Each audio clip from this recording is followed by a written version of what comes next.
Welcome to our official channel গপ্পগুচ্ছের আড্ডা। সকল শ্রোতাদের জানাই অনেক অনেক স্বাগত।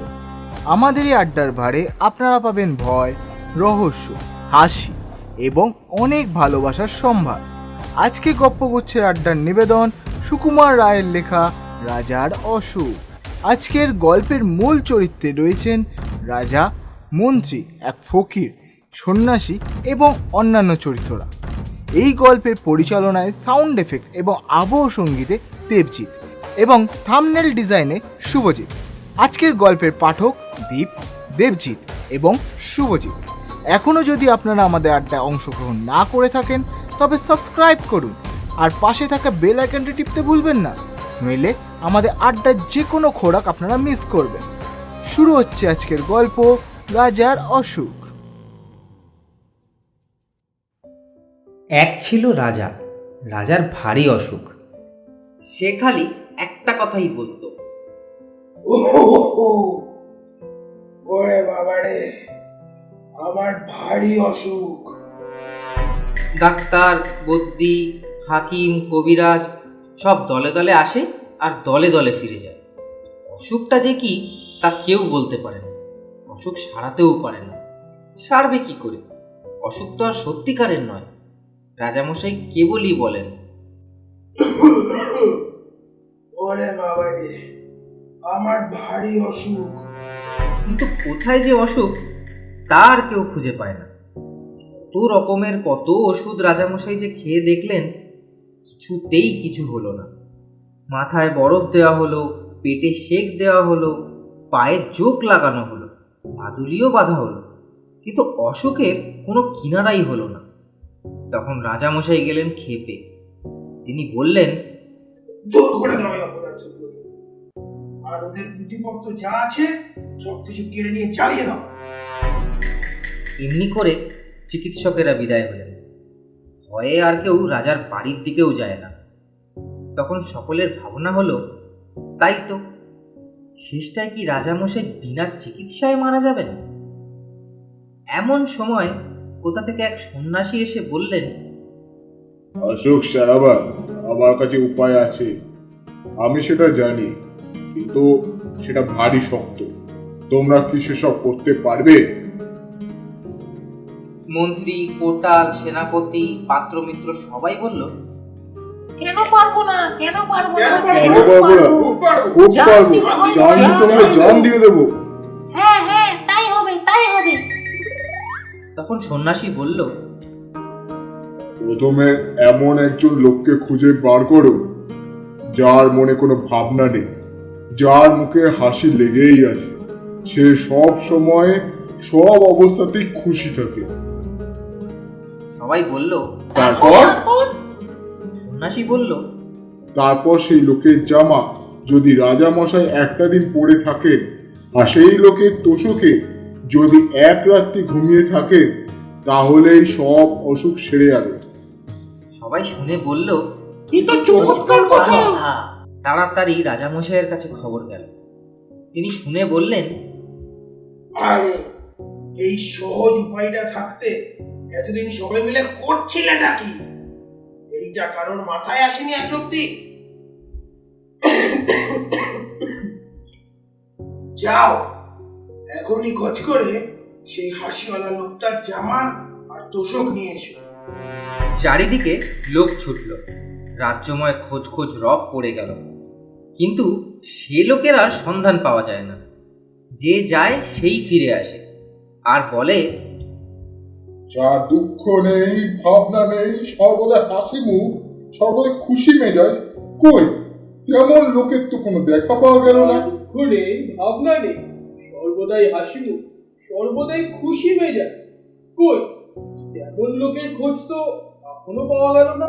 হ্যাঁ হ্যাঁ, ঠিক ঠিক, পাওয়া যায়নি এখনো। সবার মুখে এই একই কথা। তখন মন্ত্রীমশাই রেগে বললেন, এদের দিয়ে কোনো কাজ হয়? এই মূর্খরা খুঁজতেই জানে না। এই বলে তিনি নিজেই বেরোলেন সে অজানা লোকের খোঁজ করতে। বাজারের কাছে এক মস্ত দালানের সামনে তিনি দেখলেন মেলা লোক জমে গিয়েছে, আর এক বুড়ো শেঠজি হাসি মুখে তাদের চাল ডাল পয়সা আর কাপড় দান করছে। মন্ত্রী ভাবলেন, বাহ, এই লোকটাকে তো দেখে বেশ হাসি খুশি লাগছে। ওর তো অনেক টাকা পয়সাও আছে দেখছি। তাহলে আর ওর দুঃখই বা কিসে, ভাবনাই বা কিসে? ওরই একটা জামা আর তোষক নেওয়া যাক। মন্ত্রীমশাই যখন এইরকম ভাবছেন, ঠিক সেই সময় একটা ঘটনা ঘটল। একজন ভিখারি শেঠজির কাছে ভিক্ষা চাইতে আসলো। দাদা, দুটো ভিক্ষা দেবেন? হ্যাঁ দেবো দেবো, নিশ্চয়ই দেবো নিশ্চয়ই দেবো। কি আস্পর্ধা, আমাকে সেলাম না করেই চলে গেলে? ক্ষমা করে দিন শেঠজি, ক্ষমা করে দিন। আর শেঠজির রাগ দেখে কে? তিনি ভিখারিকে গাল দিয়ে জুতো মেরে তার ভিক্ষা কেড়ে নিয়ে তাকে তাড়িয়ে দিলেন। ব্যাপার দেখে মন্ত্রীমশাই মাথা নেড়ে সেখান থেকে সরে পড়লেন। না, এও হলো না। তারপর নদীর ধারে এক জায়গায় তিনি দেখলেন একটা লোক ভারী মজার ভঙ্গি করে নানা রকম হাসির গান করছে। আর তাই শুনে চারিদিকের লোকেরাও হো হো করে হাসছে। মানুষ যে এত রকম হাসির ভঙ্গি করতে পারে তা মন্ত্রীমশাইয়ের জানা ছিল না। তিনি লোকটার গান শুনে আর তামাশা দেখে একেবারে হেসে অস্থির হয়ে উঠলেন আর ভাবলেন, এমন আমোদে একটা লোক থাকতে কিনা আমার লোকগুলো সব হতাশ হয়ে ফিরে যায়। তিনি পাশের একটি লোককে জিজ্ঞাসা করলেন, এই লোকটা কে গো? সে বলল, সে গোবরা মাতাল। এখন দেখছেন কেমন খুশ মেজাজে আছে, কিন্তু সন্ধ্যা হলেই ওর মাতলামি, চেঁচামেচি আর উৎপাত শুরু হয়। ওর ভয়ে পাড়ার লোক তিষ্ঠতে পারে না। শুনে মন্ত্রীমশাই গম্ভীর হয়ে আবার চললেন সেই লোকটার সন্ধানে। ধুর, এটাও কোনো কাজে না। সারাদিন খুঁজে খুঁজে মন্ত্রীমশাই সন্ধ্যার সময় বাড়ি ফিরলেন, কিন্তু সে লোকের সন্ধান কোথাও মিলল না। এমনি করে দিনের পর দিন তিনি খোঁজ করেন আর দিনের পর দিন হতাশ হয়ে বাড়ি ফেরেন। তার উৎসাহ প্রায় ফুরিয়ে এসেছে। এমন সময় হঠাৎ এক গাছতলায় তিনি একটা পাগলা গোছের বুড়ো লোকের দেখা পেলেন। লোকটার মাথা ভরা চুল, মুখ ভরা দাড়ি, সমস্ত শরীর যেন শুকিয়ে দড়ি হয়ে গিয়েছে। সে একা একা বসে বসে আপন মনে কেবলই হাসছে, কেবলই হাসছে।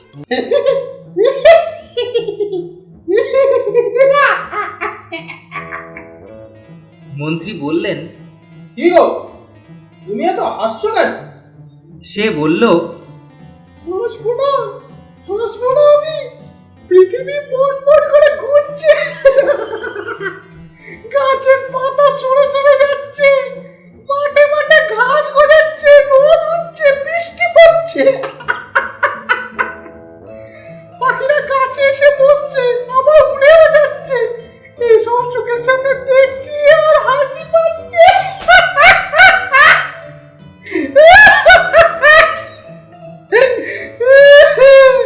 মন্ত্রী বললেন, তা না হয় বুঝলাম, কিন্তু শুধু বসে বসে হাসলে তো আর মানুষের দিন চলে না।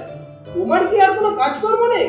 এই শুনে ফকির বলল, তা কেন থাকবে না? সকালবেলায় নদীতে যাই, যেখানে স্নান টান সেরে লোকজনের যাওয়া আসা, কথাবার্তা, এইসব তামাশা দেখে আবার গাছতলায় এসে বসি। তারপর যেদিন খাওয়া জোটে সেদিন খাই, যেদিন জোটে না খাই না। যখন বেরোতে চাই বেড়াই, যখন ঘুম পাই তখন ঘুমাই। আর কোনো ভাবনা চিন্তা নেই, অর্থকর কিছুই নেই, ভারী মজা। মন্ত্রী খানিক মাথা চুলকিয়ে বললেন, আচ্ছা, যেদিন খাওয়ার পাও না সেদিন কি করো? সেদিন তো কোনো লেটাই নেই, চুপচাপ পড়ে থাকি আর এইসব তামাশা দেখি। বরং যেদিন খাওয়া হয় সেদিনই তো হ্যাঙ্গাম বেশি। ভাত মাখরে, গ্লাস তোলরে, মুখের মধ্যে ঢোকাও রে, চেবো রে, কেনাও রে, তারপর জল খাও রে, আবার হাত আচাও রে, হাত দিয়ে মুখ মোছো রে, কত রকম কাণ্ড। মন্ত্রী বললেন, এই তো এতদিনে ঠিক মতো লোক পাওয়া গেছে। আচ্ছা, তোমার গায়ের এক আধখানা জামা দিতে পারো আমার? তার জন্য তুমি যত দাম চাও ততই নাও, আমি দিতে প্রস্তুত আছি। শুনে লোকটা হো হো করে হাসতে লাগলো আর বলল, কি আমার জামা? কি বললে? আমার জামা? এই যেদিন একটা লোক একটা শাল দিয়েছিল, তাও তো সেই একটা ভিখারিকে দিয়ে দিলাম। জামাটা আমার ধারি ধারি না আমি। মন্ত্রী বললেন, তাহলে তো মহা মুশকিল। যাও বা একটা লোক পাওয়া গেল, তারও আবার জামা নেই। আচ্ছা, তোমার বিছানার তোষকখানা দিতে পারো? কত দাম চাও বলো, আমরা টাকা ঢেলে দিচ্ছি। এবারে ফকির হাসতে হাসতে মাটিতেই লুটিয়ে পড়ল। তার হাসি আর থামেই না। অনেকক্ষণ হেসে তারপর সে বলল,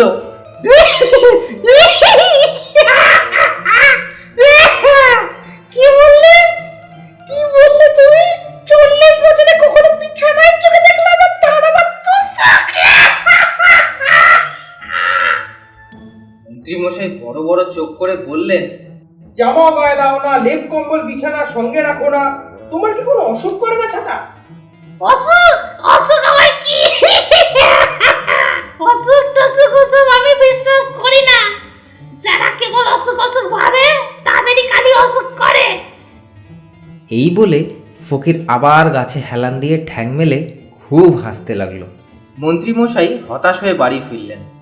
রাজার কাছেও খবর গেল। রাজা মন্ত্রীকে ডেকে পাঠালেন, তার কাছে সব কথা শুনলেন। শুনে মন্ত্রী মশাইকে বিদায় করে দিলেন। আবার সবাই ভাবতে বসলো, এখন উপায় কি হবে? চিকিৎসাও হলো না, অনেক কষ্টে এখন উপায় কি হবে? পাওয়া গেল, চিকিৎসাও হলো না, অনেক খুশি যা একটা উপায় পাওয়া গেল, সেটাও গেল ফসকে। সবাই বসে বসে এ ওর মুখ চায় আর দীর্ঘশ্বাস ফেলে আর বলে, না, বাঁচবার তো আর উপায় দেখছি না। না, বাঁচবার তো আর উপায় দেখছি না। ওদিকে রাজা মশাই ভাবতে বসেছেন। আমি থাকি রাজার হালে, ভালো ভালো জিনিস খাই, কোনো কিছুর অভাব নেই, লোকেরা সব সময় তোয়াজ করছে, আমার হলো অসুখ। আর ওই হতবাকা ফকির, যার চাল চুলো কিচ্ছু নেই, জামা নেই, কম্বল নেই, গাছতলায় পড়ে থাকে, যা পায় তাই খায়। সে কিনা বলে অসুখ টসুখ কিছুই মানে না। সে ফকির হয়ে অসুখ উড়িয়ে দিতে পারলো, আর আমি রাজা হয়ে পারবো না। তার পরদিনই রাজা ঘুম থেকে উঠে পাত্র মিত্র সবাইকে ডেকে বললেন, যা হতো বাবা, মূর্খগুলো সবাই বসে যা, তোরা কিচ্ছু করতে পারলি না। এখন এই দেখ, আমার অসুখ আমি নিজেই সারিয়ে নিয়েছি। আজ থেকে আবার সবাই গিয়ে আমি বসবো, আর যে একটু শব্দটি করবে তার মাথা উড়িয়ে দেবো। রাজার অসুখ তো সারলই, রাজা আবার সদর্পে তার সিংহাসনে ফিরে গেলেন। এতক্ষণ শুনছিলেন সুকুমার রায়ের লেখা রাজার অসুখ। গল্প পাঠে দীপ, সন্ন্যাসী ও ফকিরের ভূমিকায় দেবজিৎ, রাজা ও মন্ত্রীর চরিত্রে শুভজিৎ এবং অন্যান্য চরিত্রে আমরা সবাই। যদি আপনাদের গল্পটি ভালো লেগে থাকে বা কোনো রকম পরামর্শ দিতে চান, তাহলে অবশ্যই ভাবে কমেন্ট করে জানাবেন। আর সাবস্ক্রাইব করে পাশে থাকা বেল আইকন টিপতে ভুলবেন না, নইলে আমাদের আড্ডার যে কোনো খোরাক আপনারা মিস করবেন। তাহলে আজ এই পর্যন্তই। নতুন গল্প নিয়ে গপ্পগুচ্ছের আড্ডা হাজির হবে আগামী সপ্তাহে রবিবার ঠিক সন্ধ্যে 6:30টায়। Till then, good bye, happy listening.